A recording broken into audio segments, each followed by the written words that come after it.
अवधूत चिंतन श्री गुरुदेव दत्त श्री स्वामी समर्थ। तुम्हा सर्वांचं आपल्या स्वामी शक्ती या चॅनलमध्ये मनापासून स्वागत आहे। स्वामी तुम्हा सर्वांच्या सर्व चांगल्या इच्छा पूर्ण करोत एवढेच स्वामींच्या चरणी प्रार्थना करते आणि आपल्या आजच्या या नवीन आणि सुंदर व्हिडिओला पुन्हा एकदा नव्याने सुरुवात करते। फक्त बघा 28 फेब्रुवारी बुधवार अत्यंत विशेष आणि महत्त्वाचा दिवस, कारण आज आहे संकष्टी चतुर्थी। बघा संकष्टीचा जो दिवस आहे तो गणपती बाप्पांसाठी समर्पित आहे। या दिवशी गणपती बाप्पांना प्रसन्न करण्यासाठी, इच्छित मनोकामना पूर्ण होण्यासाठी आणि आपल्या घरामध्ये असलेले जे काही दारिद्र्य आहे या दारिद्र्याचा नाश करण्यासाठी तुम्ही जे काही उपाय कराल ते सगळेच उपाय हे लाखात एक असतात। बघा चतुर्थीचा जो दिवस आहे हा दिवस खरं तर गणपती बाप्पांची सेवा करण्यासाठी आणि गणपती बाप्पांना प्रसन्न करण्यासाठी हा दिवस अत्यंत महत्त्वाचा मानला जातो। खरं तर चतुर्थीच्या दिवशी गणपती बाप्पा हे जागृत अवस्थेत असतात आणि यांची जर मनापासून तुम्ही सेवा, आराधना, पूजा, व्रत, वैकल्य केलं तर ते नक्कीच आपल्यावरती प्रसन्न होतात। बघा गणपती बाप्पा हे आपल्या आयुष्यामध्ये असलेली जी काही दुःख आहे ती दुःख हरण करतात, आपल्या जीवनात असलेली संकटे, अडथळे, विघ्ने यांचा नाश करतात आणि म्हणूनच आपण त्यांना खरं तर विघ्नहर्ता, संकटहर्ता, दुःखहर्ता असं देखील म्हणतो, कारण ते आपल्या आयुष्यातील सर्व संकटांचा नाश करून आपल्या जीवनामध्ये सुख आणतात आणि म्हणूनच आपण त्यांना सुखकर्ता असं देखील म्हणतो। खरं तर चतुर्थीचा जो दिवस आहे तो उपाय आणि सेवा करण्यासाठी विशेष महत्त्वाचा मानला जातो। आज करावयाच्या बऱ्याचशा सेवा आणि बरेचसे उपाय हे मी तुम्हाला मागच्या काही व्हिडिओमध्ये सांगितलेले आहेत, मात्र आत्ताच्या या व्हिडिओमध्ये मी तुम्हाला आज असणाऱ्या संकष्टी चतुर्थीचा एक अत्यंत प्रभावी उपाय सांगणार आहे। बघा आजच्या दिवशी तुम्हाला तुमच्या मुलांसाठी हा खास उपाय करायचा आहे। उपाय जो आहे तो हिरव्या मुगाचा आहे। खरं तर बुधवार असेल, मंगळवार असेल किंवा मग चतुर्थी असेल, हे तीनही जे दिवस आहेत हे हिरव्या मुगाचे उपाय करण्यासाठी विशेष महत्त्वाचे मानले जातात। खरं तर मी वेळोवेळी तुम्हाला हे उपाय सांगत असते, मात्र आत्ता या संकष्टीचा जो उपाय सांगणार आहे हा एक उपाय केला तर तुमच्या मुलांची भरभरून प्रगती होईल। मुलांना ज्या ज्या क्षेत्रामध्ये सतत अपयश येत होतं त्या प्रत्येक क्षेत्रात त्यांना यश मिळायला लागेल। मुलांची प्रगती कुठे जर खुंटलेली असेल तर त्यांची प्रगती व्हायला सुरुवात होईल। जर नोकरी करत असतील तर नोकरीमध्ये प्रगती होईल, व्यवसाय करत असतील तर व्यवसायामध्ये त्यांना यशाची प्राप्ती होईल, अभ्यास करत असेल तर अभ्यासामध्ये शैक्षणिक ज्या काही गोष्टी असतील तर त्या प्रत्येक गोष्टीत त्यांना यश मिळत जाईल। जे काही त्यांना हवं आहे ते आयुष्यात सर्व काही गणपती बाप्पांच्या कृपेने त्यांना प्राप्त होत जाईल। बघा उपाय अत्यंत महत्त्वाचा आहे।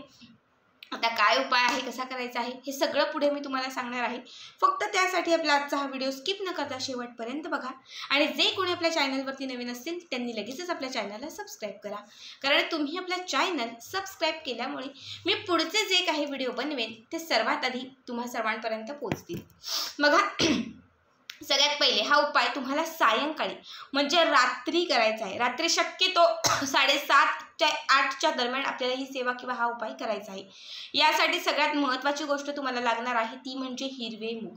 ठीक आहे, हिरव्या मुगाचे जे दाणे असतात कुठेही तुम्हाला किराणा दुकानामध्ये सहज मिळून जातील, प्रत्येकाच्या घरोघरी देखील हे मूग असतील। बघा अशा कलरचे असे असणारे हिरवे मूग तुम्हाला घ्यायचे आहेत। मुगाचे जे दाणे आहेत ते मोजून 108 घ्यायचे आहेत। घरामध्ये जेवढ्या मुलांसाठी तुम्हाला हा उपाय करायचा आहे तेवढ्या मुलांसाठी तुम्हाला हिरव्या रंगाचे कापडाचे तुकडे घ्यायचे आहेत। हिरवे मूग आणि हिरवं कापड, एक मुलं असेल तर एक घ्या, तुमच्या घरामध्ये जर 2 लहान मुलं असतील तर तुम्हाला 2 हिरव्या रंगाच्या कापडाचे तुकडे घ्यायचे आहेत। समजा 4 असतील तर तुम्हाला 4 घ्यायचे आहेत, पण हिरवे मूग जे आहे ते तुम्हाला मोजून 108च घ्यायचे आहेत। ठीक आहे, आता काय करायचं, देवघराच्या समोर सगळ्यात अगोदर तुम्हाला एक आसन टाकून बसायचं आहे। देवघराच्या समोर जिथे गणपती बाप्पांची मूर्ती असेल तिथे शुद्ध तुपाचा किंवा तेलाचा एक दिवा तुम्हाला लावायचा आहे। यानंतर आपल्याला आपल्या उजव्या हातामध्ये 5 अक्षता घ्यायच्या आहेत। आपल्या घरामध्ये असलेले जे अख्खे व्यवस्थित असणारे जे तांदूळ असतात ज्याला अक्षता म्हणतो, हे 5 तांदूळ आपल्या उजव्या हातामध्ये घ्यायचे आहेत आणि या अक्षता ज्या आहेत त्या अक्षतांची मूठ अशी बंद करायची आहे। एक वेळा तुम्हाला गणपती बाप्पांचं संकटनाशन जे स्तोत्र आहे ते म्हणायचं आहे आणि त्यानंतर या 5ही अक्षरा तुम्हाला गणपती बाप्पांच्या मूर्तीवरती अर्पण करायच्या आहेत। ठीक आहे, हे करून झालं की त्यानंतर जे आपण 108 मूग घेतलेले आहेत एका प्लेटमध्ये बरोबर मोजून एक दाणा असे 108 मूग घ्यायचे आहेत। हे मूग जे आहे ते तुम्हाला सगळ्यात अगोदर तुमच्या मुलांवरून उतरवून घ्यायचे आहेत, वरपासून खालपर्यंत असे 7 वेळा। 2 मुलं असेल, 3 असेल, 4 मुलं असेल, प्रत्येकावरून तुम्हाला ते 7 वेळा उतरवून घ्यायचे आहेत आणि पुन्हा या प्लेटमध्ये तुम्हाला ते टाकायचे आहेत. यानंतर काय करायचं तर एक मुगाचा दाणा असा 3 बोटांमध्ये घ्यायचा. ठीक आहे. उजव्या हाताची ही 3 बोटं, एक अंगठा, अनामिका आणि मधलं बोट, या 3 बोटांमध्ये हा मुगाचा दाणा उचलायचा. त्यानंतर ओम गणपते नमो नमः किंवा ओम श्रीम विघ्नहर्ताय नमः गणपती बाप्पांचा मंत्र म्हणायचा आणि हा मुगाचा दाणा गणपती बाप्पांच्या चरणांच्या जवळ अर्पण करायचा. पुन्हा दुसरा मुगाचा दाणा घ्यायचा. पुन्हा एकदा मुलांच्या प्रगतीसाठी प्रार्थना करून गणपती बाप्पांच्या स्तोत्राचं पठण करून हा मुगाचा दाणा बाप्पांच्या चरणांच्या जवळ अर्पण करायचा. असे 108 दाणे जे आपण घेतलेले आहेत, हे सगळे दाणे तुम्हाला एक एक दाणा अभिमंत्रित करत तो गणपती बाप्पांच्या चरणांच्या जवळ अर्पण करत राहायचं आहे. हे करून झालं की त्यानंतर बाप्पांना उदबत्ती ओवाळायची. त्या मुगाच्या दाण्यानेही ती उदबत्ती ओवाळायची. दिवा जो लावलेला समोर आहे तो दिवाही ओवाळून घ्यायचा.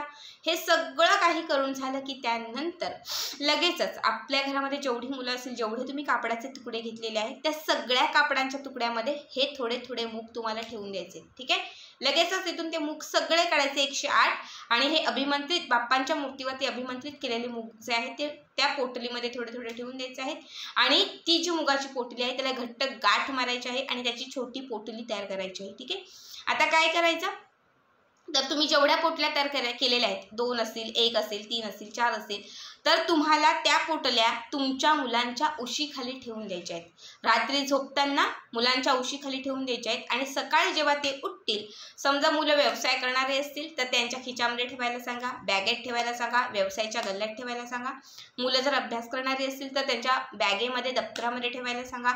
जेव्हा तुमची मुलं सायंकाळी घरी येतील तेव्हा ही पोटली देवघरामध्ये ठेवून द्यायची आणि जेव्हा ती घराच्या बाहेर पडतील तेव्हा ही हिरव्या मुगाची पोटली स्वतःच्या सोबत ठेवून द्यायची. ठीक आहे.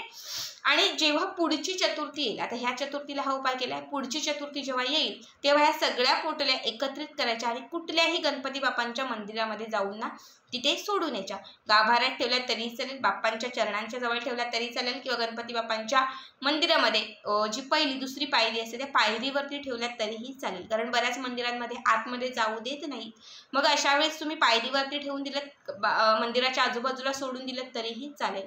पुन्हा नव्याने हिरवे मूग घ्यायचे आणि सांगितल्या पद्धतीने पुन्हा ते एक एक अभिमंत्रित करत मुलांवरून उतरवत त्याच्या पोटल्या करून पुन्हा ते मुलांच्या सोबत ठेवून द्यायचे.